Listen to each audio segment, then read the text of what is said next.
What's up, YouTube? Jeremy Gerard here with another episode of Mythic Conversations. Thank you all for joining. Those that are joining live, thank you for doing so. Thank you for making this part of your Wednesday night, every Wednesday night at 7:30 here on YouTube.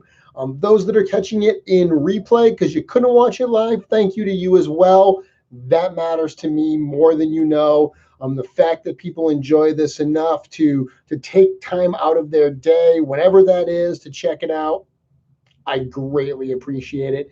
Anthony, Drew, like every week, guys, thank you for joining. Fun conversation tonight. I posted a teaser of it earlier. You can kind of see the lineup behind me. Alexander, how you doing? Definitely gonna get cool tonight. I figure it's incredibly hot here in Rhode Island, been sweltering all day. So what better time to think about cooler temperatures and, kick it with a little bit of the frost kite characters, the icy type characters. Figure we'll have some fun with that tonight. Interestingly, when I was setting all this up today, when I was putting up this display of the characters I wanted to talk about tonight, I actually was the first time I put them all together like this. I didn't realize how many characters from this type of a theme, this frost type theme, I'd actually done over time. So really, really cool to see them all together and got some fun stuff to talk about tonight. But before we do that, let's get the show started like we do every single week. This is Mythic Conversations. Thank you for joining. If you are joining for the first time and you don't know who I am, my name is Jeremy Gerard. I am a Mythic Legions collector and customizer. I also have the distinct privilege of working as the digital marketing manager for Four Horsemen Studios. That means that everything you see at sourcehorseman.com is content that I help to bring you. If you want to see more of my content, if you want to see some of my customs, including the things we're going to look at today, you can check out my Instagram page, my profile there, my account, whatever, is Mythic Customs, all one word. You can also check out my website, www.mythiccustoms.com. Again, all one word. The website shows pictures of all this stuff, including recipes. So if you see something you like and you'd like to make one for yourself, you can absolutely do that. So like every week, we're going to start with a little bit of news, talk about what's going on in the Mythic Legions world, the Four Horsemen Studios world. Then we'll kick it into the topic at hand. Along the way, if you have questions, if you want to comment on anything I'm saying to further the conversation, please feel free to do so. Usually at the end, if we've got some time, I also kind of totally open it up for questions as well. But it is called Mythic Conversations for a reason, because there is a back and forth. So hit me up in the chat if you have something you want me to comment on, or like I said, you have a comment yourself. So thank you to everyone for joining. David, woohoo, nice to see you as well. Rosedale, nice to see you. So Mythic Legions news. Obviously, the big news was the sale this past weekend, which seemed to go off pretty darn well. Now, I expect that some people probably, and I read comments saying this, some people sat this one out because they had already pre-ordered the Lord Dragul and the Dorina Onerous figure. They'd already pre-ordered those as part of All-Stars 3. So even though this is an opportunity to get them a few months early, I get why not everyone would jump at that chance. But for those that are, hungry for some Mythic Legions figures, those people that, would have gladly stood in line at PowerCon for these, or if you couldn't make it to PowerCon, obviously those people that would have paid an even higher premium to buy them on eBay after the fact, this was a great opportunity to pick the set up for $80 for the pair. So slight upcharge. I mean, they're normally $35 a figure, so you're paying $40 for the early. Obviously, they had these flown over from the factory as opposed to put on a boat. So there is added cost for the studio to get them in hand as well. But very, very cool that went down. They sold a certain percentage of them, 50% of the run of this small run they did, that sold on Saturday starting at 2. I saw a convoy post that it lasted about 15 minutes. On Sunday, it seemed like it lasted even longer. I was actually away for the weekend. I was up in the mountains doing some hiking, needed a change of scenery. So I actually wasn't watching live, or I wasn't trying to jump on the store or anything. But after the fact, I did look just to kind of catch wind of how things went. And it seemed pretty positive. I saw lots of people saying that they got in, they got them. It was fairly painless. So that was very, very cool to see. So Rosedale saying he did not pre-order them. So as a new collector, he was happy to score these two. Yeah, and I mean, for the slight upcharge, it's actually cool to have them in hand earlier. I know in previous years, I haven't gone to PowerCon, and I always said, no, I don't need them early. I'm not gonna pay the premium. And then I would get sucked in because I would see them and I'd see people start posting photos, and I mean, this is a sickness, and you get excited for the opportunity to get any new figure in hand. It's the same reason why I started going to ToyCon New Jersey when they would do early debut figures there. Just the opportunity to get them in hand a little bit early, that's something I could never pass up. So very, very cool. Daniel saying he's definitely going to use those large Dragul arms and legs for some frostbitten art customs. Very cool. Definitely in line with what we're talking about tonight. I'm actually really curious. I do have a set coming actually. When that set comes in, I plan to look at them and review them, probably on this show, not necessarily from the perspective of just the figures themselves, but also the customizing aspect. Like a lot of people, I really want to see how the Lord Dragul parts mix with Chrono parts, because Chrono has got the one bare arm and the bare chest. Lord Dragul has the 2 bare arms and the 2 bare legs. So that right there, if the skin color on those 2 figures is actually the same, and I don't know if it is or not. It's so hard to tell in photos sometimes. And when I've been to the studio, actually, I don't think I've actually seen a painted Lord Dragul at the studio. So I've never actually seen them side by side, so I could tell you if the colors match up. But that's one of the things I'm curious about. Even if they're pretty close, I'm sure that a little bit of paint will bring them in line. But I imagine a lot of people are going to mix and match parts from those 2 figures. Other news going on. So lots of the 3D companies showing new parts. Lots of new players coming into the space, seeing a lot of people posting on like the Cabal offering some parts. I actually got some parts in this week. I don't have them with me because they're actually being primed right now. But I got some parts from Von Burke Studios. So you've all seen Brian Burke, who's posted his creations, and I'm trying to think of the names, the Ravon, like the Raven type skull. Then he did, actually the first one he did was, he called it the Verto Orc. And he did that. That's almost like the orc with the skull type face in front. And he did that both in ogre scale and in like orc scale, like the regular scale. Then, like I said, the Raven skull, and then also the Mort Knight, the Death Knight type helmet. So I got those in really, really great, excellent quality. I haven't put paint to them yet other than the primer, or the base coat, I should say. But I'm really excited to use those. Not sure exactly what I'm going to do with them yet. I bought them, to be honest with you, not because I immediately had customs in mind. Sometimes I buy custom heads and I know I already have an idea of what I want to use it for. I bought these specifically to support Brian. Really excited that he's getting into this, that he's starting to put his art out there.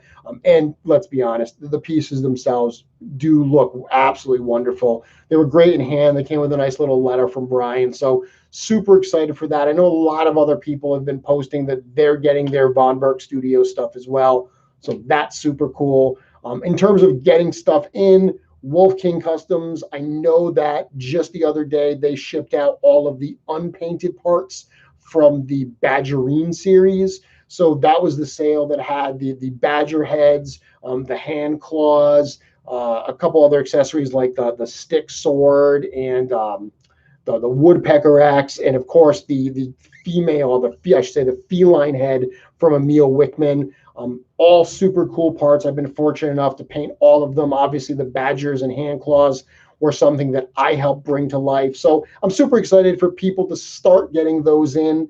I've said this before, but when my first parts that I had a hand in creating that Wolf King custom sold, those were the kitsune parts, and it was absolutely incredible to see people use those, especially the people that use them in ways I hadn't considered doing. Super, super rewarding. I'm looking forward to that similar type of reaction, that similar type of post from people and how they use the badger heads.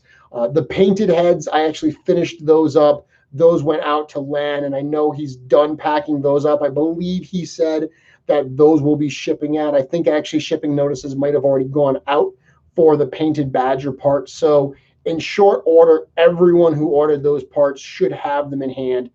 Honestly, can't wait to see what you do with them. I talked about reveals. If you've been following Wolf King Customs, whether they've got the Instagram page, so check that out. There's also the website, and I know Len, has a Facebook group that he posts on as well. Occasionally in the Cabal too. Like a lot of the companies, you don't want to just blast the Cabal with all this stuff. So if you really want to follow that, all of the 3D companies, I think if you follow their private accounts, you'll probably see everything they're doing. But Wolf King has been showing a lot of cool teasers. So we've seen some really great dwarf heads from Emil Wickman. He shared one a few weeks ago, and then he shared another one just the other day. I had seen those previously. When I got a box in from Wolf King. I mean, at this point, it feels like a few months ago. It might have been a few months ago, but I remember getting that box in, and I did a live Facebook video where I unboxed it, and I showed almost nothing. Like there was really nothing I showed. I think the only things I showed were probably the badger heads, because they were ones that I knew I could show because they were mine. But a lot of the other stuff that was in that box was some parts that Emil had sculpted. They were the first test run type pieces. I think actually what I showed was that's when Wolf King had just shown Emil's ogre head. So there were some of those in the box, so I showed that off. But a lot of the other stuff in that box, it was very, very early on. I wasn't allowed to show it yet. So I did an unboxing video where I couldn't show anything in the box. But I did say at the time that they were some of the coolest dwarf heads I've ever seen. These are what you're seeing now. The heads that you're seeing are the ones that I saw in that box. So it's super cool to see the community reacting to Emil's work. I know he's such a cool dude, and he's super excited to get those out there. Additionally, you saw that crazy vampire he did with like the big, crazy open mouth. That's super cool as well. And there's a lot more stuff coming. I know they've got a bunch of other reveals that are going to be part of their upcoming sale. So that's cool to follow. Check that out. Additionally, My Action Figure Customs has been doing like a whole month of reveals, like 31 days, 31 reveals. Super, super dwarf heavy. A lot of stuff from Jim Panson. Today they showed a really cool pair of like dwarf feet. Well, they showed 1 foot, but obviously it's a pair. Like bare dwarf feet with some cool armor at top that Zombie 13 had a hand in creating. I think he did that. It was either with Lee Robinson or G.D. Lake. I'm not sure. I know a lot of times Zombie does sculpt traditionally, and then somebody else on their team translates it into digital. I'm not sure who did that particular one, but really, really cool. They're doing a lot of, like I said, dwarf parts. I mean, it almost looks like they're building a whole dwarf figure. They did, lower arms and lower legs and torsos and lots of different parts. So I know there's a lot of dwarf lovers out there. I'm sure they're absolutely eating up all of these reveals between the stuff that My Action Figure Customs is showing and these amazing heads from Emil Wickman. Dwarf fans look like they're going to have some really cool stuff to chew on. So that's awesome. Other stuff, again, been seeing a number of new 3D parts people coming into the Cabal offering different pieces. So that's great. Give us more stuff to work with. Starting to see some like repetitive stuff. I saw someone today post like a female lioness head that was on a female torso. We just got Emil's cat head that fits on that same torso, which is cool. You're going to see some, that's going to bound to happen. You're going to have people that are doing similar stuff. And I actually think that's good. It gives some variety as well. If you didn't, care for one head, the proportions of it or something, maybe you prefer another one. I think that's always gonna be cool. The thing that we have to do as fans is just accept that we can't get it all. That's obviously one of the things that we have to accept, is that with so many people putting out such cool stuff, we've got to pick and choose. We've got to, decide what is going to be most important. You got a company like Planetary Dog Toys. Obviously, it's great with them because they don't do like flash sales, because they do just the stores open and it's always available. I know that a lot of times with Planetary Dog, I've passed over a part because I don't have an idea for it. And then when I think about it later, I go back and maybe I place an order for some other stuff and I add in a head that I had passed up previously, because the fact that it's available, that is nice. The other companies don't have the evergreen products. They're not always available for sale. So you do kind of have to pick and choose based on the sale. But the good thing is, I know like with Wolf King, they circulate parts. There are plans to bring parts back that people may have missed.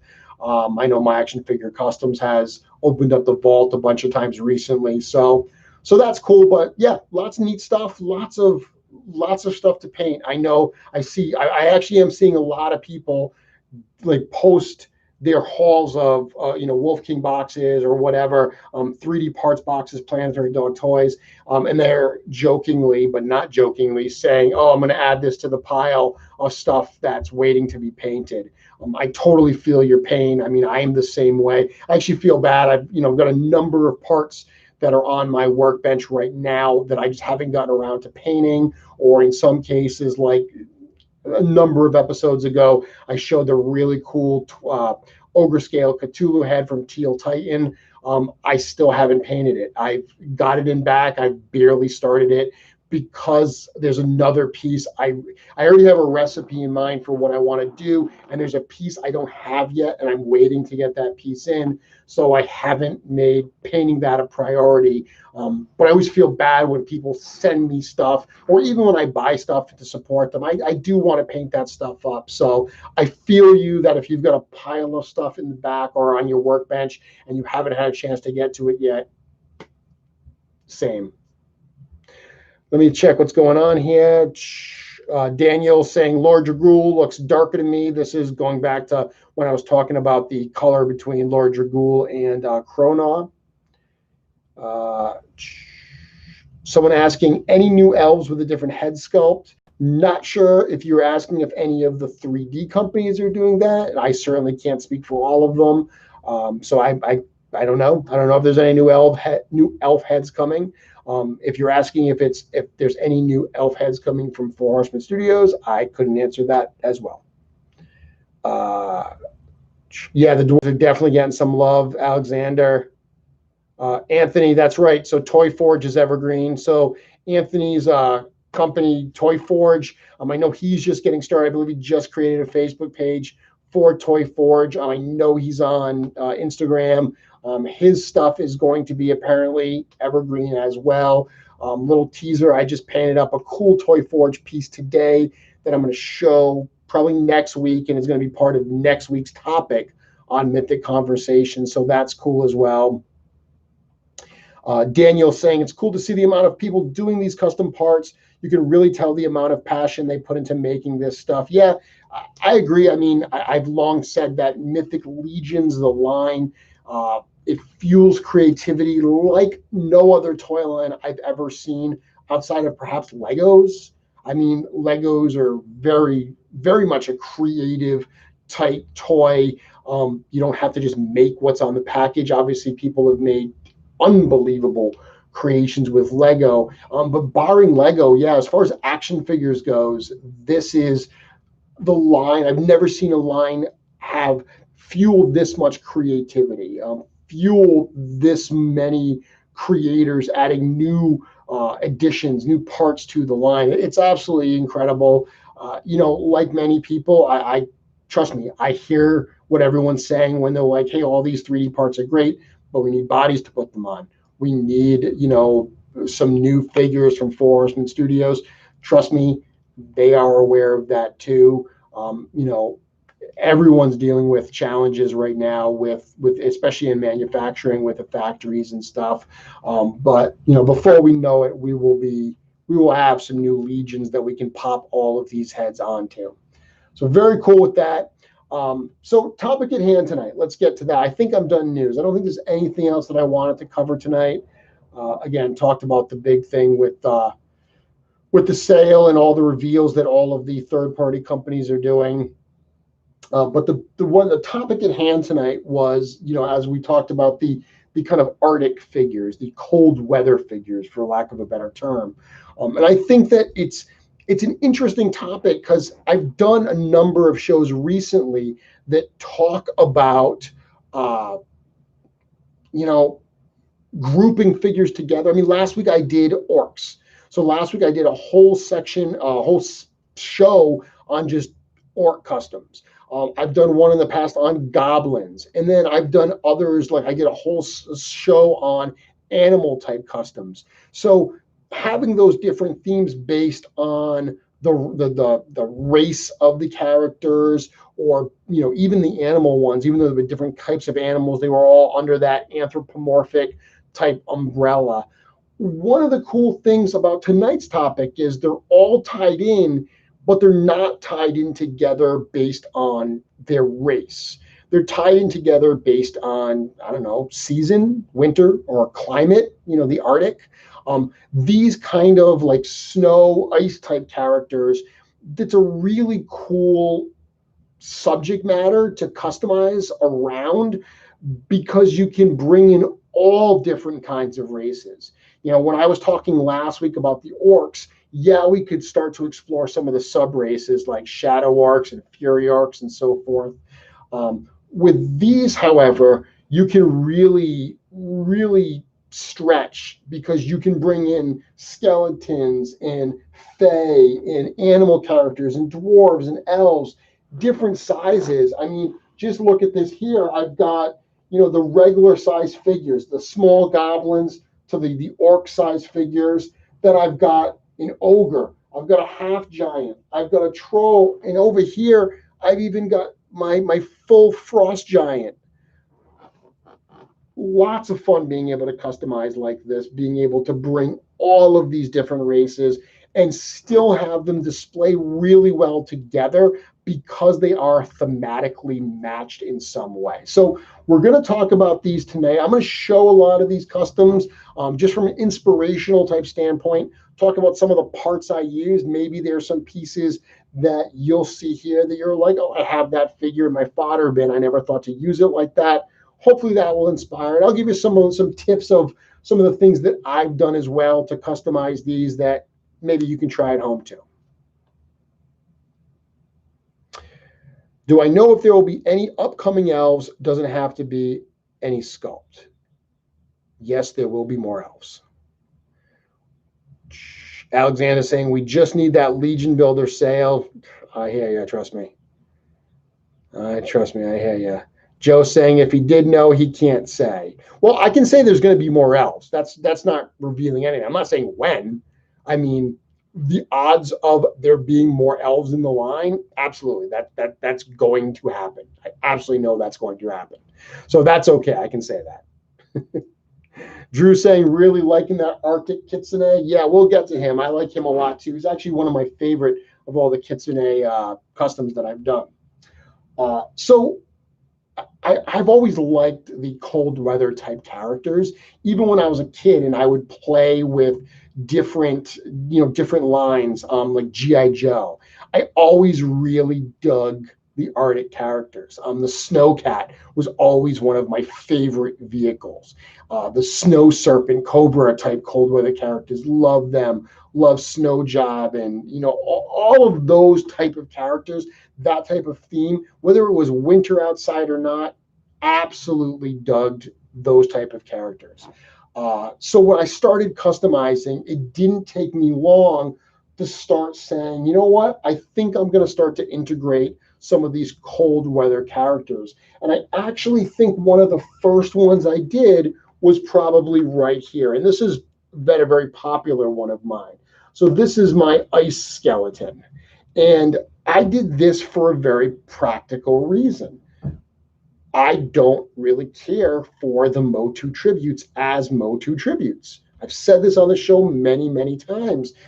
I can appreciate what they're doing. I can appreciate bringing the Motu tributes, the PowerCon debut figures into the line. I think it's great because it introduces the line to a new group of fans that, latch on because of the connection to Motu. So I think that's wonderful. I think they look really cool. I think they're smart designs, but because I already have a display of Motu figures, I don't need Mythic Legions that are based on the same source character. So because of that, whenever I get any of those figures, I tend to use them as bases for customs. So when it came to the Keltis figure in the blue bones, the first thing I thought to myself was, well, why would he have blue bones? What am I going to do with that? So my first reaction was, well, maybe he's blue because he's cold. I know that makes no sense. He's a skeleton. He wouldn't get cold. But it's a fantasy world. It's okay. We can stretch like that. We can stretch beyond what is plausible or believable. It's enjoyable. That's part of this.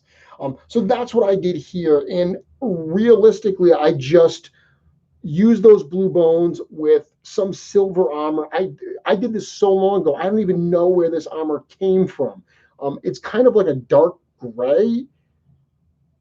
I mean, I'll be honest with you. These gauntlets almost look like Othos, which they could be. These lower pieces here kind of look like they're from an Atlas the Conqueror. I honestly don't know. They have been painted.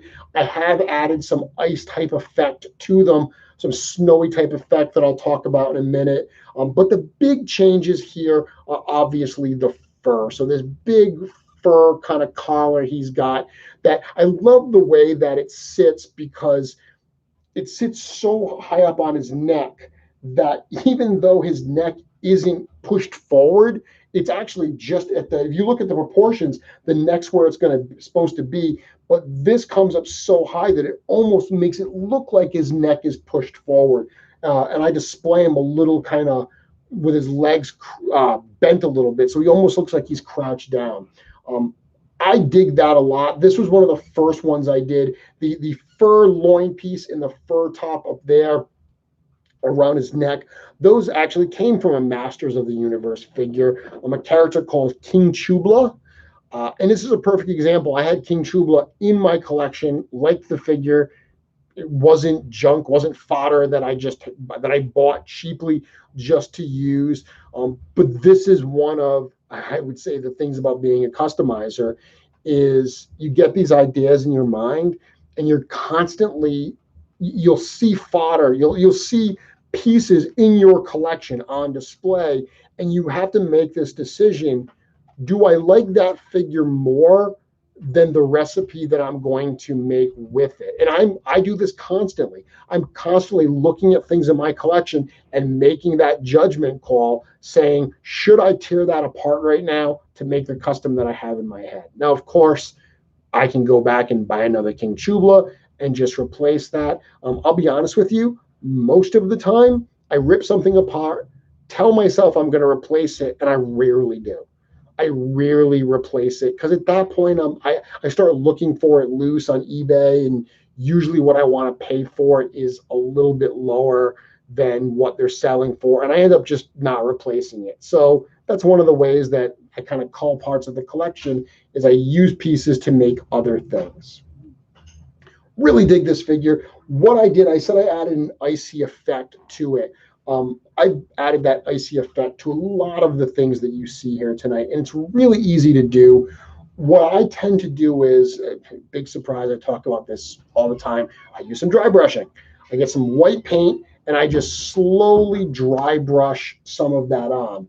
Now, I will say that when you're dry brushing the snowy type effect, what I find is any of the armor pieces that are more textured are going to take the effect better. So like on this particular figure here, he's got the spiky leg pieces.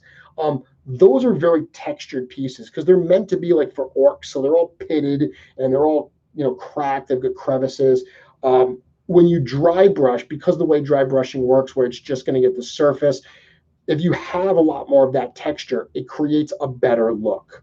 What I like to do, and I do this with all of these type of figures, when I add the snowy type effect, I love to really focus on the edges of the armor. So like when I'm going to add some dry brushing, some snowy type effect to the gauntlets, this area right here, right around the lip of that gauntlet, that's an area that I'm going to focus on. Same thing with the feet. I focus on, the lower part of the feet because I'm imagining they're tromping through the snow. So it's around the edges of the feet, on the knees there. I'm focusing on the top of the armor, on the front of the knees. Those really exposed parts and those edges, those are the pieces that I think look the best if you add maybe a little bit of the extra dry brushing there, a little bit of the extra white paint. I think that really carries the effect quite a bit.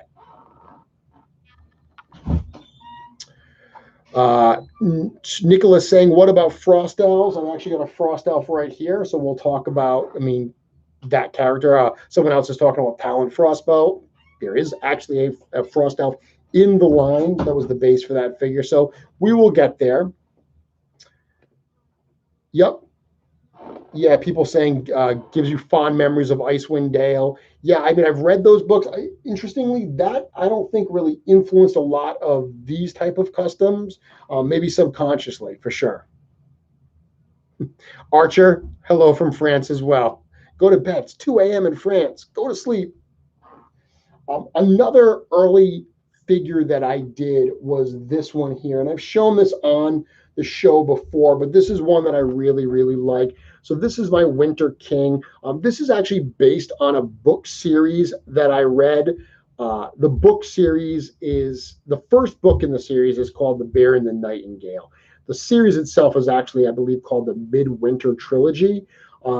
Wonderful, wonderful 3-book series, very much steeped in Russian folklore, Russian fairy tales.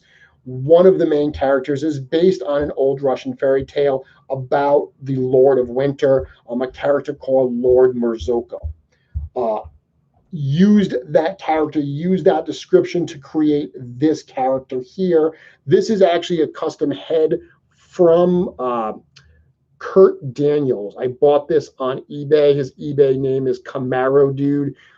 This is one that I've, again, shown in the past. This was actually a Sting head. So he did a cast of a WWE Sting head from the Create a Superstar line. The sculpture is obviously there in that head.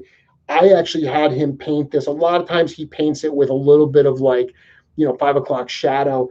I wanted it very, very clear. So I actually told him exactly how I wanted this. I wanted the white hair, black eyes, no facial hair and stuff. And he did that for me. And I just mixed and matched parts. So this actually uses a Sir Ignatius type body, but I replaced the gold highlights with silver highlights. It uses a chest from a Gideon Heavens brand. It uses a lower skirt here from a Lord of the Rings Celeborn figure. It uses a blue cloak here from a Marvel Legends Ego figure.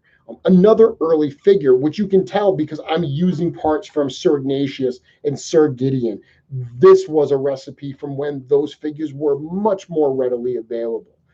But creates an interesting character. This is one of the main characters that I have in my winter display. So when I imagine my elves, and actually I do plan probably in a few weeks to do an episode all around Fae type characters, elves and fairies and things like that. But in my display, I've got kind of my fairy type characters, my elves and my fae, and I break them down into the summer court and the winter court, and then I also have what I call the unseelie court. So the unseelie court are my bad elves, my shadow elves, basically. I don't want to get too deep into that because, like I said, I am going to do a show about it. But that summer court and winter court, leading the winter court, I have Morzoko there. So he was another really early character that I did. But it shows how you can take different lines. This uses some Lord of the Rings and some Marvel Legends figures. One of the things I always try to do, and one of my favorite comments is when people say that even though I use this disparate grouping of parts, the figures themselves are really cohesive. So really, that's what I go for. That when I hear that comment, makes me very, very happy. And I think he definitely, despite all the parts he uses, he definitely comes together really well. Another early figure I'm going to show is one that uses some parts you may not have seen before. And it uses kind of a cool technique that maybe you can try too. So I did this one a number of years ago, actually right around the holidays. This is my ice demon, but it was done essentially as a tribute to the character of the cold miser. So if you have ever watched the holiday special, The Year Without a Santa Claus by Rankin Bass, Rankin Bass are the animation team that did a lot of those early, all of those holiday specials, those Christmas specials from when I was a kid. I grew up in the late 70s and the 80s. So all of those, like Rudolph and the Island of Misfit Toys and Year Without Santa Claus and Santa Claus is Coming to Town. All of those type of shows, a lot of stop motion puppetry, those were all done by this Rankin Bass company. And I always really dug the two characters of the Heat Miser and Cold Miser. I still like them. I still think they're very, very fun. I'm a huge Christmas nut myself. So this is a very enjoyable time of year. I love the holidays. So a couple years ago, I decided I wanted to do a tribute to Heat Miser, Cold Miser, and this was the one that I did. Yeah, Sean, Mr. 100 Below. So I imagined him as an ice demon, and the main piece you're going to see here is this head. So this head I actually got, it's cast in like a clear blue plastic. I actually got this head online from a website called Plastic Curves. Now, Plastic Curves is a site that I don't talk about all that frequently. I got a bug buzzing around here, coming on my grill. Plastic Curves is a website that I've seen a number of people ask about. I don't talk about it that much. Plastic Curves, they cast other parts. So you definitely have to decide for yourself whether you're okay with that or not. Some of the stuff that they're casting, they modify, which I definitely have less concern with. And they do have some parts on there that do seem to be original pieces of some kind. Now, when I actually saw this piece on there, I didn't even know where it was from. I actually thought it was a custom piece that they had sculpted. I reached out to them specifically because one of the things on Plastic Curves that you can do is you can choose the color you want. And sometimes colors, like if you pick random color, it's usually cheaper than if you tell them what color you want it to be.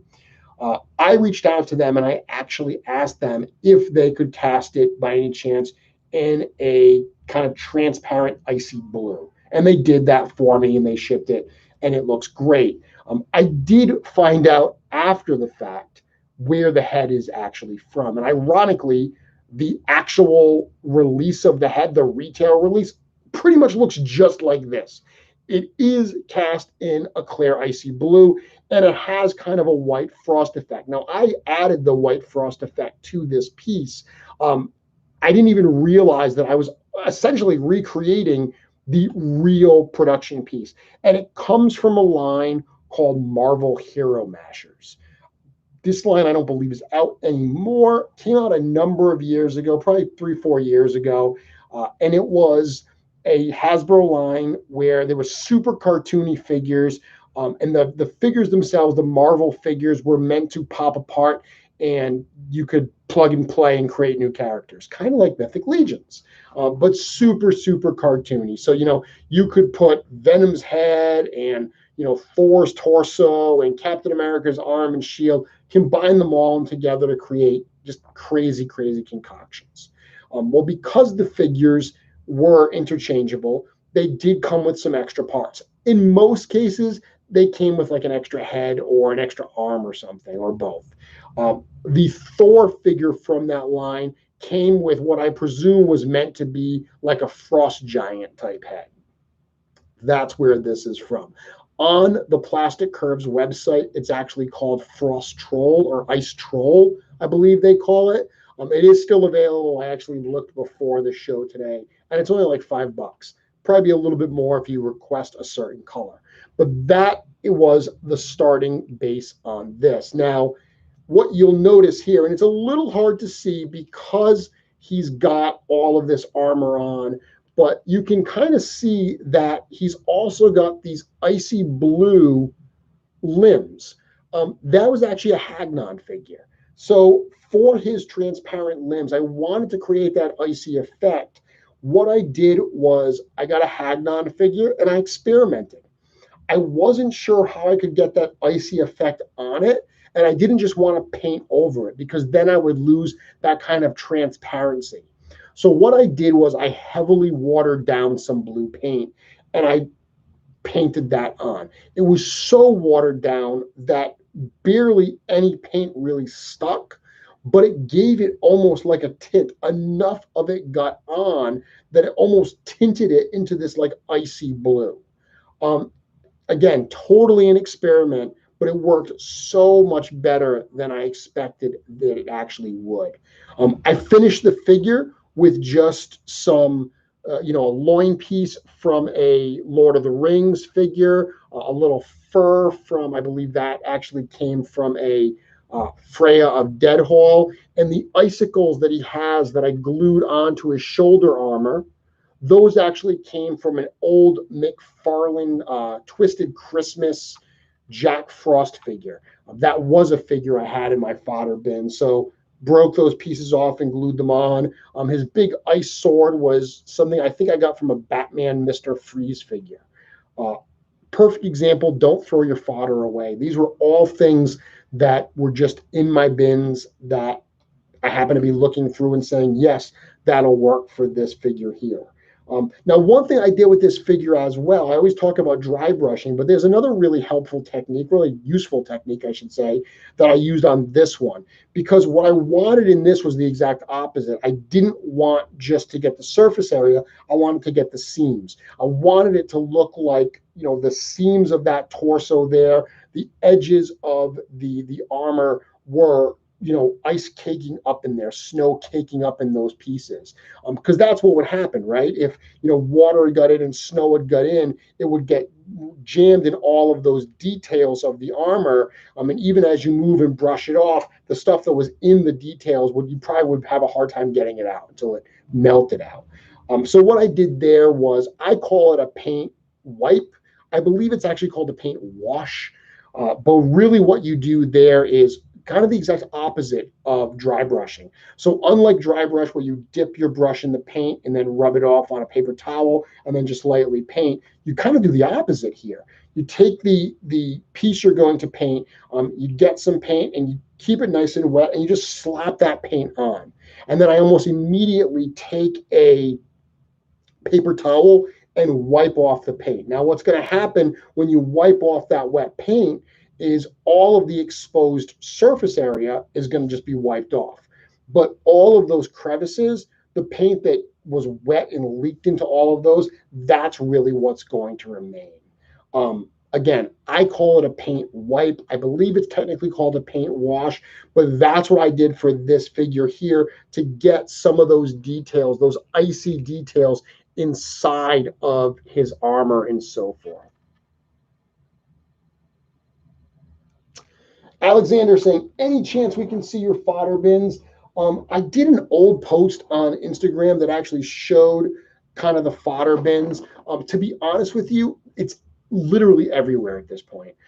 I do have some cases, like a stand-up plastic case that I've organized by, that are just mythic parts that I've organized by like heads, neck attachments, and antler, like horn attachments. And then there's random stuff. There's, a whole thing for shoulder armor, whole thing for weapons, legs. It's all broken down by that. That is just, my mythic parts. But then I have so many other pieces that I've just got boxes and stuff, whether it's in the back room, I have stuff in the garage, and literally all of these cases are technically fodder bins for me at times, because if I get an idea and I see a figure that's got a perfect part, I pull them out. So it's all spread around, but I'll try to take some pictures and maybe do an update post on Instagram that shows some of the fodder bins. Like I said, it's just lots of random chaos. Rosedale saying the icicles are dope. Yeah, I thought it was a cool addition. And like I said, because I had it lying around, it was nice to use that. They're super, super textured. They're a little bit of a different color and texture from the other ice on the figure. That's one of the challenges. Obviously, I've got the Hagnon figure, I've got this piece, I've got these icicles, I got the sword. It's all different lines. So the look of the ice is slightly different from piece to piece, but it's close enough that I think it works for me. So let's look at some other stuff we've got here. Obviously, I love the anthropomorphic type figures. I did a whole show about that. So when I was thinking about doing these type of Arctic figures, absolutely, I wanted to bring in some animal characters as well. My kitsune, this is, the kitsune parts are near and dear to my heart. So when I first did the white kitsune, I put it on a Talon Frostbow body. And I actually imagined the Arctic kitsune as a female type character. But the first time that I took that head and I popped it on a goblin body, this is a Thwick body, it totally transformed the head to me. It went from what felt like a very female type profile to me to a more male type character. And I got it in my head. As soon as I did that, I said, okay, I think I want to make kind of like an Arctic explorer. And it's funny, sometimes there will be one piece that really just brings the figure home for me. That one piece that I put on, and then everything falls into place. And for this particular figure, it was this fur collar. The make of that fur, I've said this before, soft goods on this scale figures are hit or miss. Similarly, I think that fur pieces are hit or miss. If the fur pattern is too big, it looks clunky. Like the fur cape on like Talon Frostbow and Cassia, I love it. I think that is the perfect type of fur makeup for those figures. However, I've seen other figures, not from Mythic Legions, but other figures that have fur that it just looks too bulky. This particular piece looked perfect to me. Ironically, it's actually from a Star Wars Black series. I don't even know the name of the figure. It was one of those, it was one of the snow troopers, for lack of a better term, from the movie Solo. So it was those, I think they were called range troopers, actually. It was those troopers that had like the magnetic feet that were, I don't know. I only saw Solo one time, so a lot of it's a blank to me. I liked the movie, but a lot of it I don't remember. I remember there being a scene with like a train and stormtrooper looking guys that had magneted feet that were on the train. This came from one of them. As soon as I put that on there, the figure just fell into place. Again, I imagine him kind of like an Arctic explorer, so I gave him one of these cool, like a bedroll from a Lord of the Rings figure. Lord of the Rings figures, for all I talk about for the skirts and all the different pieces, there's a lot of just extra accessory parts, especially on any of like the Strider figures, They come with, bedrolls and backpacks and all kinds of cool accessories that you can strap onto your Mythic Legions to give them more of that kind of explorer type look. I always think that looks really, really cool. And I gave him a bunch of stuff. He's got, a crossbow. This is a Thwick. So the crossbow, the quiver, the crossbow, that all came with Thwick.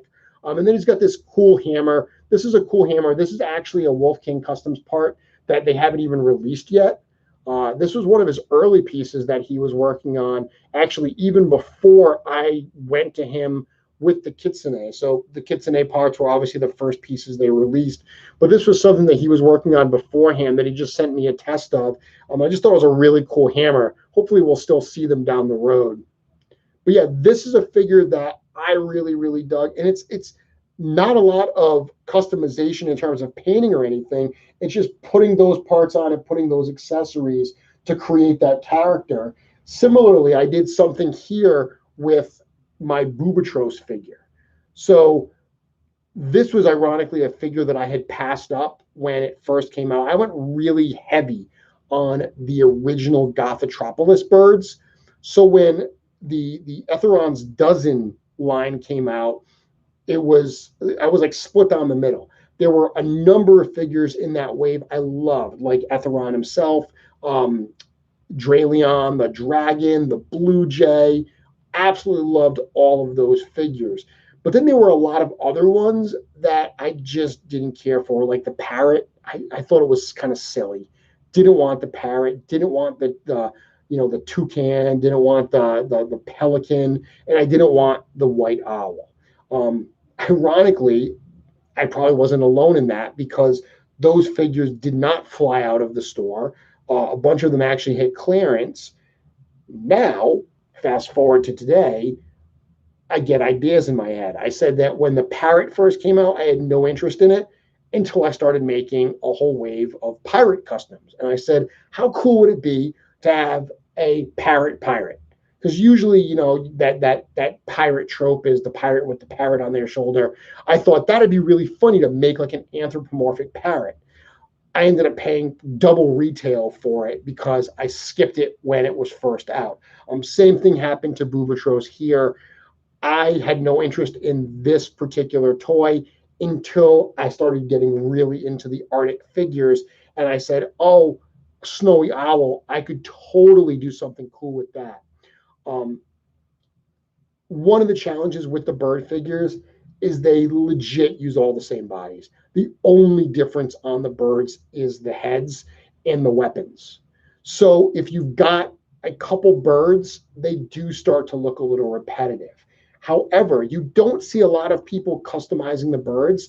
They don't have the kind of customizing capabilities that maybe normal legions do, but you can still do some really cool stuff with these things. All I did here was add in a Lord of the Rings skirt, a Lord of the Rings, backpack he's got on here around his shoulder. Even though just those few additions kind of change up the profile of the figure a bit. And of course, he's got these big wings. Anyone who's out there buying any of these bird figures on the secondary market, do what you can to get some wings for them. Now, obviously, I've talked about this before, but the wings that have come out subsequently with Mythic Legions have different size pegs than the birds did. The Mythic Legions compatible wings have the fatter pegs. They're made to go. You can use them in the shoulder pauldron, kind of like ports that are on their back. These are much smaller. The pegs are actually smaller to go in these back pieces here. If you do get the Mythic Legion size ones, it's not the end of the world. You could either widen the holes here. You could shave down the pegs to make them fit. Either would work. I do think drilling the hole is probably easier. Or if you can find those wings, I just think those wings add so much more to any of the bird figures. Gives them such a cool profile. The other thing that's cool too is because the wings, you can position them so the back feathers actually act as a balance point, and it will actually help them stay pretty secure on your shelf. So those are a couple examples of some anthropomorphic type characters I've done. Running through the line here, I've shown this guy multiple times. This is obviously a super popular one. This is my Frost Orc. Uh, I've talked about this recipe before, but this is just a Chrono body that I repainted a little bit. It actually uses pieces from this figure, this Arthas. I shot a video that I posted a few weeks ago on my channel here on Mythic Customs, where I talked about my 5 favorite fodder, like non-Mythic Legions fodder figures. This made that list. Love this figure. Pretty much every piece of this figure is usable, but these are lower arms, these lower legs are exactly what I use for my Frost Orc recipe here. This particular one uses an unreleased head from Emil Wickman. I say unreleased, not yet released, I should say. Hopefully we'll see that down the road. But really, really cool. Even if you don't have that head, you can do some cool stuff. So this is a Chrono figure. I actually started painting this on the show a couple weeks ago. I did a show where I had a bunch of figures laid out, and the topic was not painting third-party heads, but just repainting existing Mythic Legions heads into different types of subraces. So that was the one where I started painting a vampire head red to create a Fury vampire. I painted a goblin head black to create a shadow goblin, and I also started doing this one on that show. After the show, I didn't finish it there, but I continued it afterwards. Really easy for anyone that's trying to match the Chrono. What I did, I think it looks perfect. What I did was I actually sprayed it out in white. I usually spray it out in black, but for this one I did white because Chris Middlecamp, Hobby Lobby, he mentioned that black was going to be a little hard. He actually mentioned it on that show. The black was going to make it a little bit harder to cover. Even though I always use black, I took his advice. So I tried white, and it worked like a champ. This is actually the color I used. So this was a color that was recommended to me by Nikki Nicole Cheney through Dennis Derby. So Dennis Derby, who is very good at color matching, he actually discovered, I guess, this color as being a good match for Chrono. So this is Citadel, and let's see if I can get it to focus. Citadel, and it's one of their blues. It is Ahriman Blue. That's Ahriman. Come on, focus, focus, focus.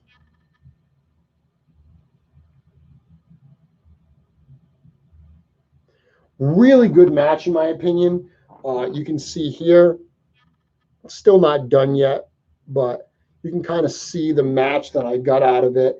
So if you're looking to make a Frost Orc, now what I did here, I actually changed the body color a little bit on here. And I've talked about this before because I cheated, because I tried to match it. And if it's not a perfect match, one thing you can do is kind of paint the body a little bit as well to get the match. You get in the match because you're painting the whole thing. But I actually like this tone a little bit better than this one. Even if you just gave this one a little bit of those frost effects, that white dry brushing, I think that it would bring down some of that blue. But even if you don't want to do that, I actually think this works well. You can make this a Frost Orc. Give them some fur, do something like I did on the kitsune. Give them some cool fur. Even if you don't use those pieces that I use from the Warcraft figure, you can definitely have some fun with these Chrono figures, and great base to create some Frost Orc type armies. David is saying Vallejo turquoise is almost perfect as well. Awesome. So in addition to the one I just showed from Citadel, I'm actually more of a Vallejo fan myself. I'll have to check that one out, David. Thank you very much for the tip. The color that I use on him is a little bit different than what I use on my Frost Goblins. So I've shown my Frost Goblins in the past. This is, I love to just take these goblins and repaint them, give them that different head color, that kind of icy blue, and just small changes. You know what I love to do with the Frost Goblins use some big chunky feet. So if you do that recipe with Kronar, right? If you do that recipe and you use those lower legs from the Warcraft figure, you're going to end up with the lower legs from Kronar. That includes these big spiky feet. Slap those big spiky feet onto a goblin figure. It gives them these giant oversized cloppers that I think look great for frost goblins. Paint them up. I mean, this was just a goblin legion builder that I just painted up with a little bit of silver to get some scuffing on there, and then some of those frost effects. Once again, focusing, like, look at this knee. If you look at that knee right there, you can see what I mean by those frost effects, how I try to concentrate up on the edges there. And you paint down and it almost looks like the ice is, coming down. I think it looks really cool. Would it really occur that way in nature? Probably not, but I think it looks cool. Another example of a frost goblin that I did here, and this one kind of combines the two recipes. So this one actually uses both the lower arms and lower legs from that Warcraft figure, but instead of using it with an ogre, it uses it with a goblin body. So they're super, super oversized. But again, I dig that. I think that's cool. I actually like that look.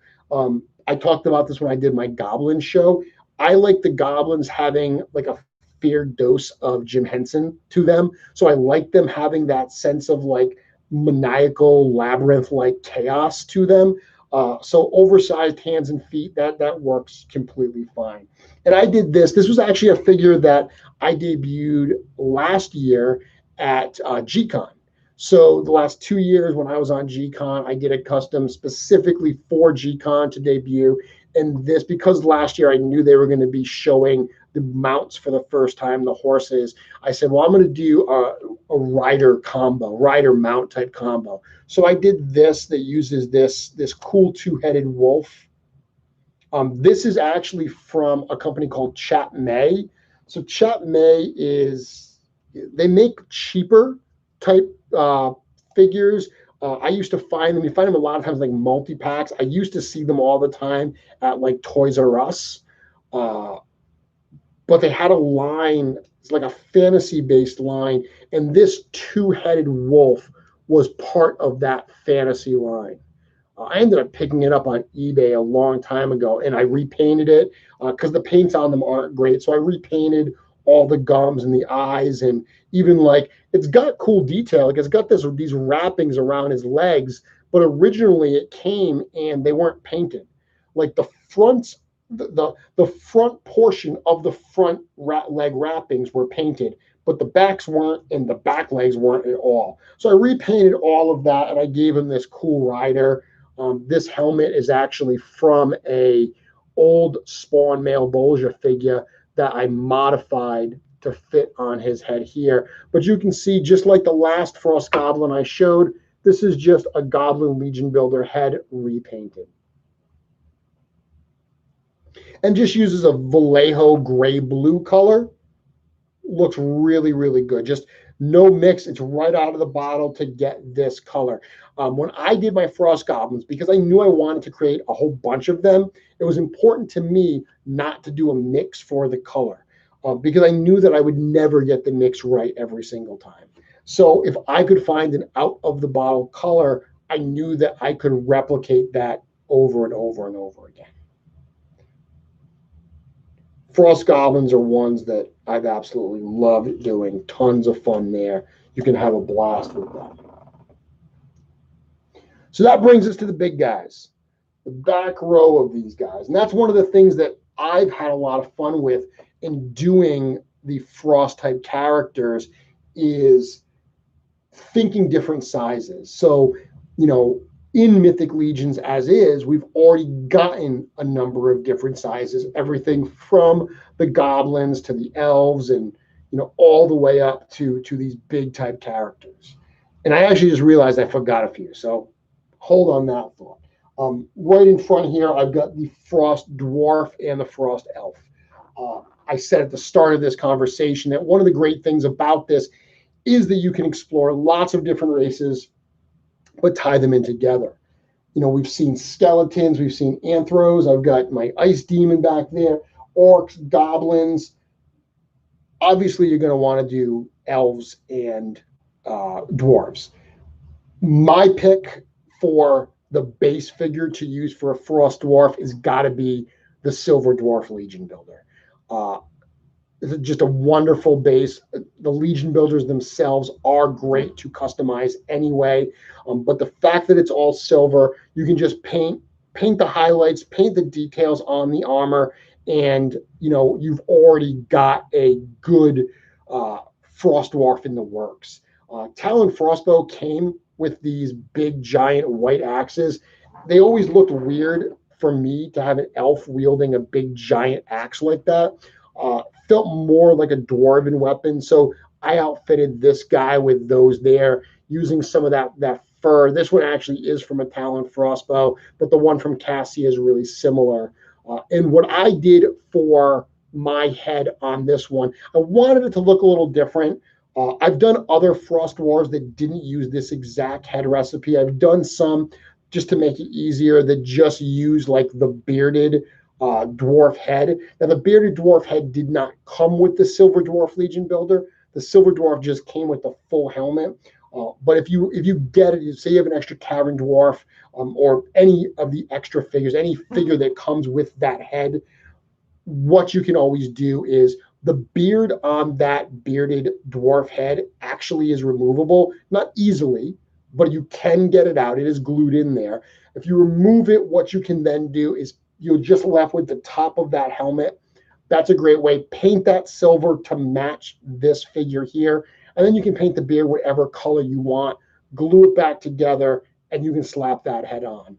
What I did in this case was I did use the dwarf helmet that it came with, but I cut off the bottom part. So I just left myself with the upper part of the dwarf helmet, put some of these new horns on there, and then this beard is actually from a King Bromden Ironjaw.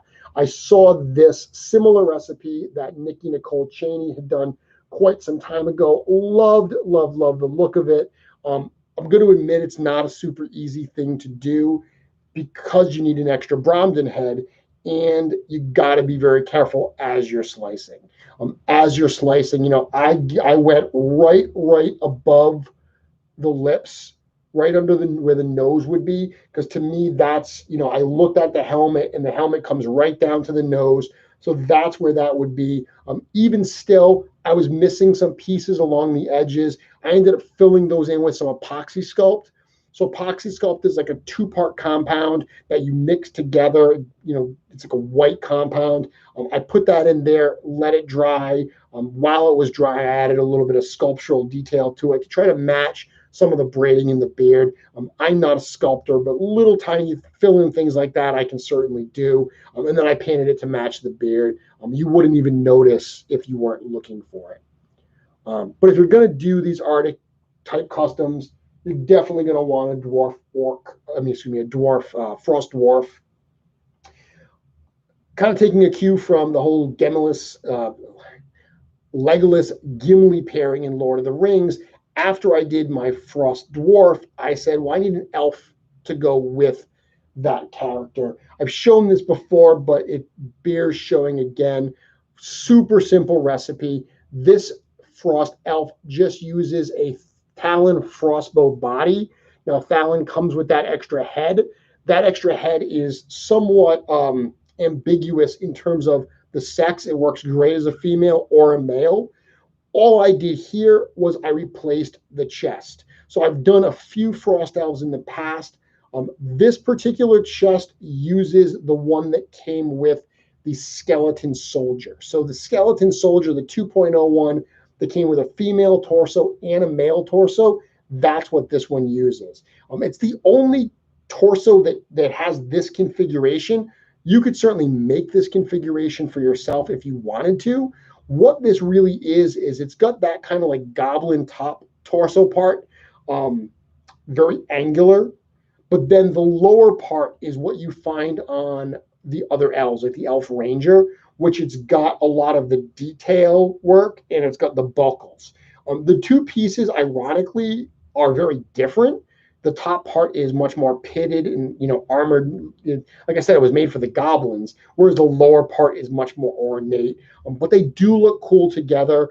All I did here was paint it like a gray color, and then I tried to match the color of the armor. The way I found to do that was paint it with a flat color and then dry brush a bit of a metallic silver on top of it. That's a trick that I find really, really helpful. If you're trying to do metallics, don't just paint the metallic on. It doesn't often go on really, really well if you're using that as the base coat. So instead, use a base color that's similar to what you want, but doesn't have the metallic sheen, and then dry brush the metallic sheen on top of it. You'll get the effect you're going for. Now, I've also done this same type of a figure. The only difference was instead of this torso, I used the normal kind of male elf torso. The one I think a lot of people call it like the rotary dial, the one that's got the round circle in the middle. Same exact process. Painted it like a grayish silver color and then dry brushed over it. It makes for a wonderful male frost elf character. So back to the big guys here. Let's look at those. So this is one that I just showed for the first time this week. This is I called it a glacier ogre. So I've actually been doing a lot of ogre customs recently. I've been really enjoying the larger scale, that 9-inch scale. Just really a lot of fun. Plus, there have been some really cool heads that have come out for it. So this is a really cool one that I did. And I happen to have an extra Archimedes body, so that worked really well. But the honest reason why I did this was because of the head. So this is the custom head. Let me take the helmet off here. This is a custom head that was sculpted by Emil Wickman and put out by Wolf King Customs. So you've all seen this head many times. So this particular head, this particular exact print was a bit of a misprint. So anyone who's doing 3D printing will tell you that it is a process that creates a ton of waste. I've seen Saba and Julie from Planetary Dog Toys that are selling bundles where they're taking a lot of their misprinted pieces, and some of them aren't wildly misprinted. Some of them may be like a tooth is broken off or something. They're just not perfect. They're not able to be sold as perfect pieces. A lot of times those misprints, bad or good, get thrown into a pile and unfortunately oftentimes thrown away. So Len had sent me this because I was going to paint some of the ogre heads. He sent me a couple of these heads that were misprinted because he said, hey, it'll at least give you the familiarity with the part so you can figure out a painting technique. The misprint aspect is you can see some print lines if you look at it really, really close. Again, just not perfect enough to be sold. So I used it as an original paint test, but I didn't want to throw it away because I feel bad throwing them away because they look so good. I mean, this head from Emil is just a gorgeous, gorgeous ogre head. So I had the Archimedes and I said, you know what? Let me paint it to match Archimedes. Surprisingly, I hadn't seen anyone do that yet. I hadn't seen anyone paint this to match Archimedes. And then I had this cool helmet. This is actually a real metal helmet that came from, I believe it's from, was it from Skyrim? It's from a character called Dragonborn. The figure itself was called like Dragonborn Warrior. My gut tells me that it's probably because it didn't say Skyrim on it, which means it's probably like an unlicensed Skyrim 12-inch scale figure. But it's a really cool helmet. And actually, the way it was originally shown, the horns were more like that originally. But the horns are removable. They pop out and you can kind of move it around. So I put them up. So I like that look better. But by using this helmet, which I did repaint a little bit, I added not only the frost effects, but a little bit of a blue steel type effect to match the Archimedes armor. By using this, it covers up so much of the ogre's head that those print lines you can't even see them once you cover it with that. And as soon as I put that head on, seeing the way that lower jaw comes out from under the helmet, oh, I was like, that looks so menacing. I absolutely love that. And I just started putting it together. A lot of different pieces on this one. So this is an example. I did a show a while back about using 1/6 scale parts. So 1/6 scale being 12-inch sized figures. Using those type of parts with ogres, this uses a whole bunch of them that I've picked up over time. I've got a pile of parts that I use for ogres. I've been buying them recently, and that's probably one of the reasons why I've been enjoying doing ogre customs. But first things first, this cloth type tunic he's got here, that came from a TB Death Dealer figure. Then this cool axe he's got, very Nordic looking axe, that came from another TB League figure, a Red Sonja, steampunk Red Sonja. I picked up this wooden shield that was from some gladiator. He's got this sword on his back that's actually from a Asmus Toys Hobbit Thorin Oakenshield figure. And again, I just talked about the helmet he's got there. Put that all together. One thing I like doing, and I've done this on a few different ogre figures, is putting cloth goods underneath the chest armor and underneath the waist armor. I think it gives it a really, really cool look. But besides that, all I did here, I did not repaint Archimedes. All I did was give him those ice effects. You can see, like on his feet and everything, he's got those icy type effects on his legs here, his armor, obviously on the leather around his waist, all those icy type effects. Absolutely dig this figure. The final piece was the fur that I had in the fodder bin from a Ragna Stormforger. Perfect example of just trying to use a part that otherwise would have been thrown away, and I ended up creating a character for my display that I absolutely love. So that's a cool thing you can do with Archimedes. Archimedes has that cool grayish type body. Equidon, that's his name, the horseman figure. He's got a similar body to that. Initial pictures, prototype pictures, actually look like the body is the same color as Archimedes. It is going to differ a little bit in the final product. The horsemen have said that they're going to differentiate it a little bit. But either of those, I think, would make really, really cool Frost type, ogre type characters. Now, obviously, Equidon has the hooves.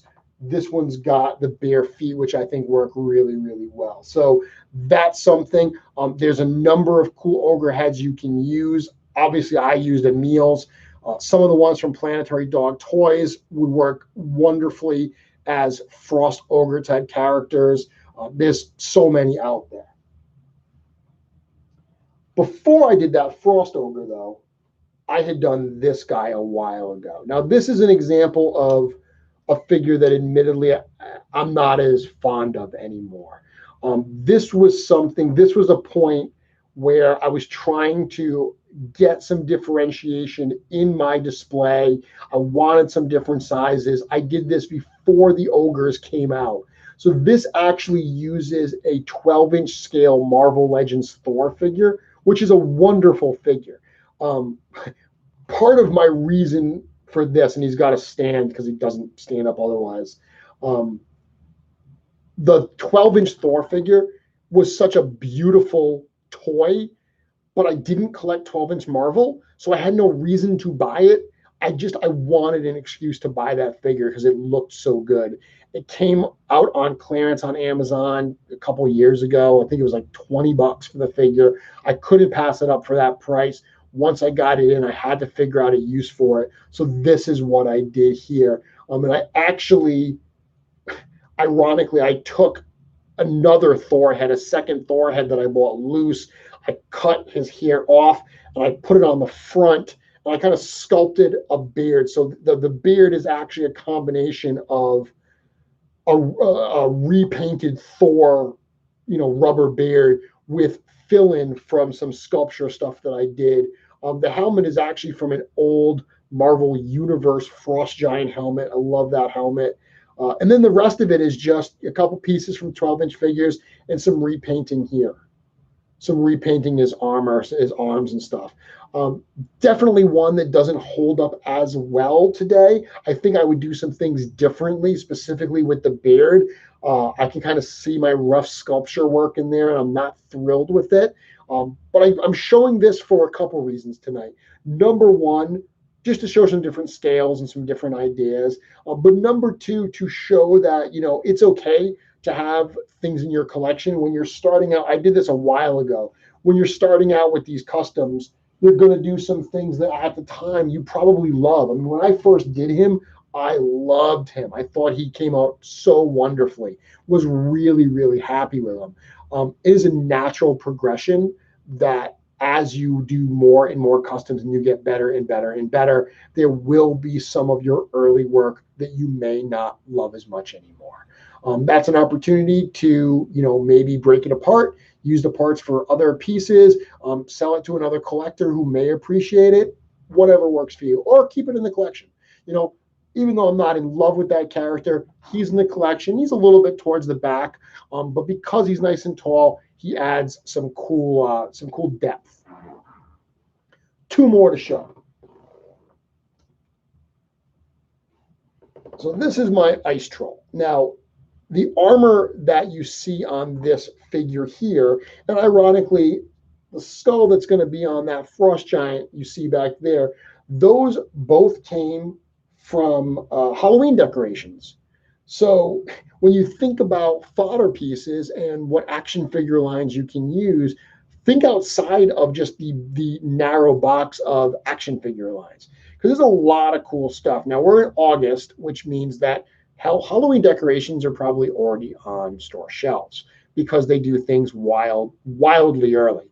Now, I don't know if we're even going to have Halloween this year or not, but I guarantee you we'll probably have Halloween decorations at the stores. Look at those decorations. You can probably find some cool pieces that you can use in your customizations in some way. Now, the big piece here is obviously the helmet. Now, I actually used all these bone pieces on a stone troll originally. You've probably seen pictures of that stone troll with these pieces on my website. There was an artist who did a few weeks ago, did a piece of custom art of that custom. I didn't ask them to do it. Blew me away. But before Legions Con last year, I was messing around with parts, and I had an extra ice troll that I was going to sell. I have a regular ice troll in the case. I had an extra ice troll that I was going to sell, and I was just playing around with this, and I put this skull helmet, which actually this skull piece, this is the one piece that's not from a Halloween decoration. This actually came from a Mortal Kombat Shao Kahn throne. So Mortal Kombat had released a line of 3 3/4-inch size figures a while back. I think Jazzwares did the line. They released those, and there was a play set that was Shao Kahn with his throne. I bought that play set to use the throne. I actually thought it would be really cool to have someone sitting, a Mythic Legions character sitting on that throne. It ended up being just way, way too small. Looked silly. I couldn't even put a goblin in that throne. It was so tiny. But the top of the throne was this piece here. So I ripped it off and heavily customized it. I mean, I cut out, took an X-Acto blade and I sliced it all apart to really make it a helmet. And what's great about putting it on the ice troll is you can see the ice troll's eyes through the eyes of the skull, but you can also see the way that top jaw comes down, the lower jaw of the troll is exposed. And I can only get so close because I have a microphone here. But it makes a really cool visual where you see the top jaw of the skull helmet and the bottom jaw of the actual ice troll. Everything else on him came from a Halloween decorations it was one decoration actually, that was like a dachshund, like a skeleton dachshund. It was super, super silly. I actually have a dachshund. My dog is a dachshund. So I thought it was really funny. We bought it. And one day when I was doing this, or actually when I was doing the Stone Troll version, I was looking at that and I said, hey, that would actually make some really cool armor. So I tore the Halloween decorations apart, repainted it, and put it on here. And I strapped it. I mean, I used really organic things here. All of this rope that's lashing it on is just some twine that I had in the garage. And I really went for, that look that like if this was an actual character, this would be lashed onto his body. Really fun character. I ended up, so as I put these pieces on the ice troll from the stone troll, I liked it so much.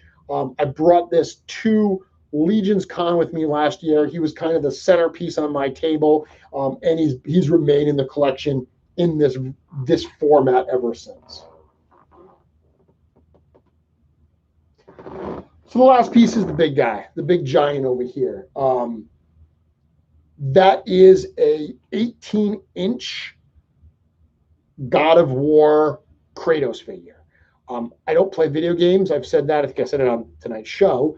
I don't play video games. So a lot of times when I see video game characters, I don't know what the hell they're from. So I can integrate them into my collection, into my display, and not feel like, oh, all I'm going to see is that video game character.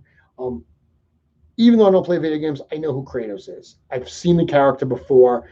I have a hard time integrating him into the display. So I did have to make some changes to him. The main reason I did this one is it's huge. The horsemen have said that, these ogre scales are not giants. Giants are much bigger in Mythic Legions. So I imagine that a giant would be about this size. And I mean, this is a absolutely gigantic figure. If you look at, I mean, this character, this is an elf figure. It barely comes above the character's knee. I ended up getting this in a really damaged box, somewhat cheaply. That's why I bought it.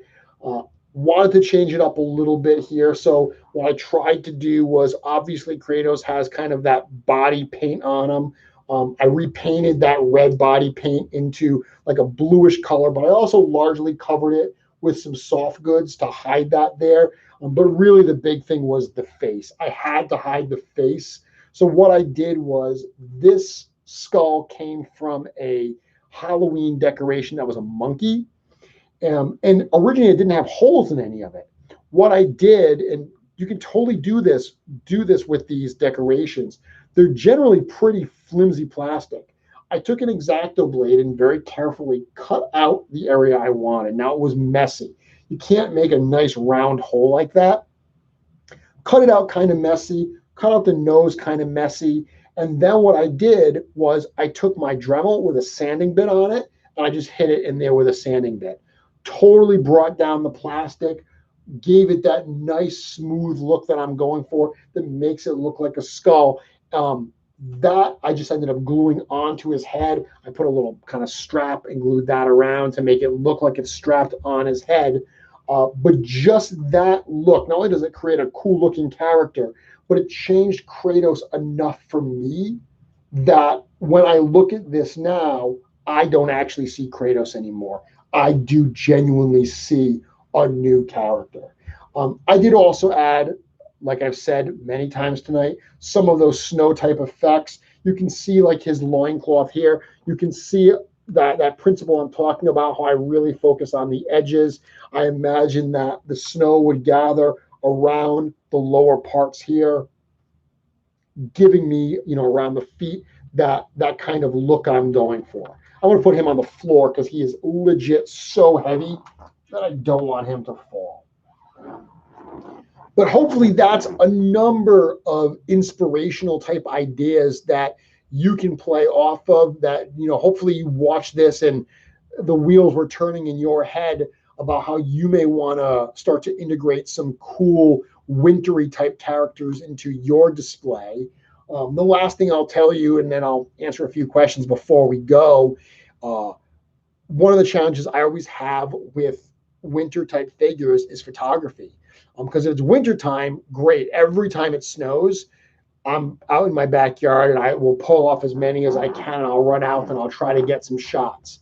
But if you cannot wait for winter time, someone, and I can't remember who gave me this advice, but someone told me a great way to simulate like snow, and it's admittedly kind of wasteful, is to use toilet paper.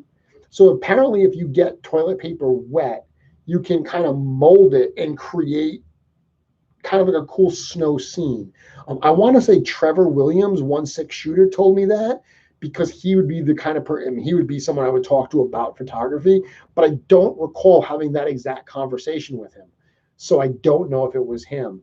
But I heard it somewhere that that is a little tip that I can leave you with, that if you do need to take, you do make, a cold weather type figure and you're itching to take some photos of them, that is one way that you can do something kind of cool. You can use wet toilet paper to basically mold some kind of snow that you can then position them in.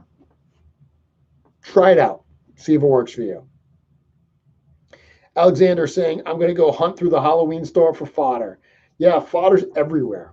Literally, I'm constantly looking for cool stuff that I can make use of in some form or fashion. Amy saying that giant is amazing. Yeah, like I said, I really wanted that big, imposing type character, and he just absolutely fit the bill. I mean, it had to be an 18-inch figure, and when you get into that scale, that kind of 1/4 scale, there's not a lot of options to begin with. So the fact that Kratos, he already had the white body, he worked really well for me as a frost giant. So with that, we are coming up on 9 o'clock. I'm happy to spend a few more minutes, maybe answer a couple more questions if anyone has them before we call it an evening, before I get to put all this stuff away. So hit me up in the chat if you've got something to say. In the meantime, I'm going to grab a quick drink of water.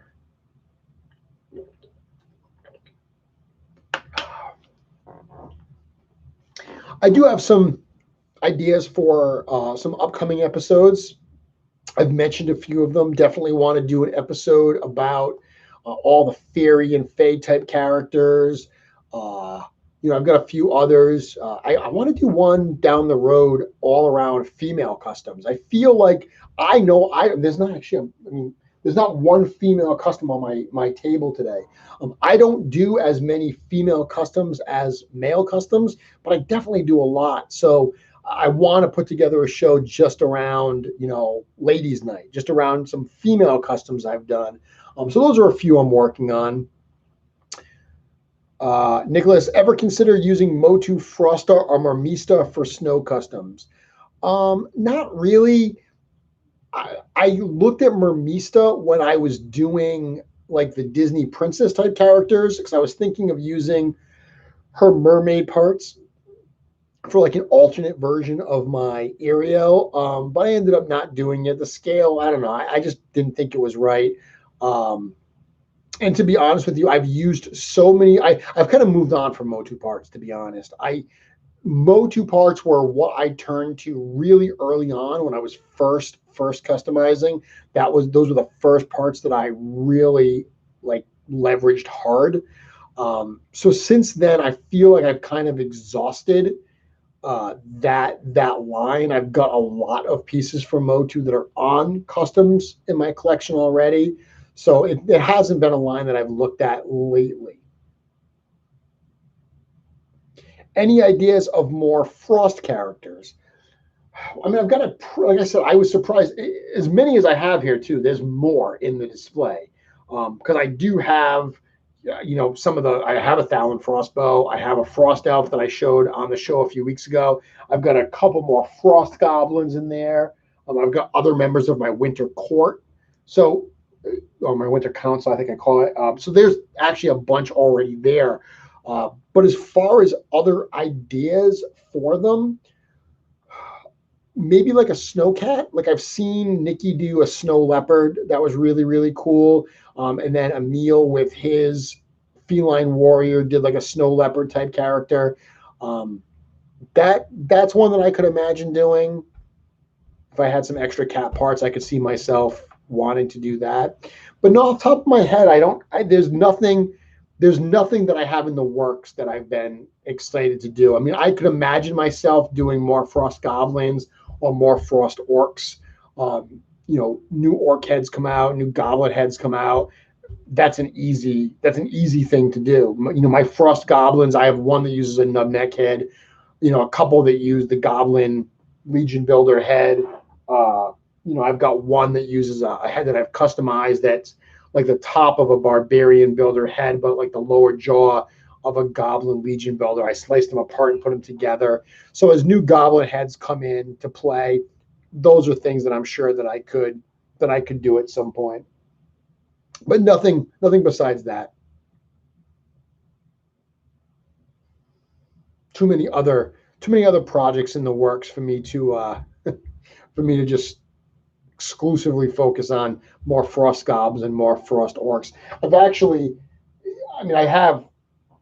I've shown this, tonight. I have one of these in the fodder bin that would make another great frost orc, and I've been forcibly not allowing myself to do another one. Even though I have some other orc heads that I could use, I could totally make a frost orc companion for this one. I'm trying to focus on other projects and say, no, you don't need another frost orc in the display. So we'll see how long that lasts, right? So I think with that, we're going to call it an evening tonight. Like every week, like I said, thank you for joining. If you enjoy Mythic conversations, spread the word, let other people know more about what we're doing here. They may enjoy it as well. Tell them to check out my channel. Tell them to subscribe. You should subscribe as well if you haven't already. Sean, I'd like to see Len make some winter wolf heads. Wolf heads are coming. I have a sample of one of the wolf heads coming from Wolf King Customs in the back right now. So we're playing around with that. You will be seeing that soonish. So that will be definitely a wintry type custom that I'll be doing and that you can do as well. But until then, till next week, thank you very much for joining. As Drew likes to say, same Mythic time, same Mythic channel. See you next week. Until then, I look forward to that conversation.